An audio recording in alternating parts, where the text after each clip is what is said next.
Over the years here in the Test Kitchen, we've shared all sorts of ideas to make Mom feel special on Mother's Day. We've helped you make her breakfast in bed, shown you how to take the stress off of her at dinner time, and on and on.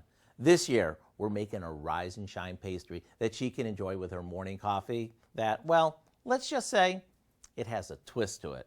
We start by placing 2 sheets of frozen puff pastry that we've thawed on a cutting board.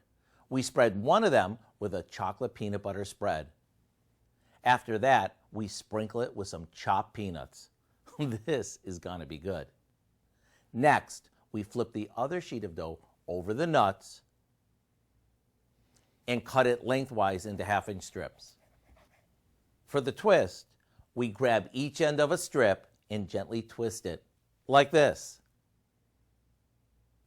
Now we roll each one up and place them on a baking sheet. After tucking in the ends and topping it with some melted butter and sugar, we bake them off. When these come out of the oven, they look so good, it's hard to believe how easy they were to make.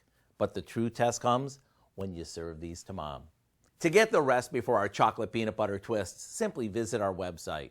I'm Howard with Kelly in the Mr. Food Test Kitchen, wishing our moms and all moms a Mother's Day filled with lots of, ooh, it's so good. Mm-hmm.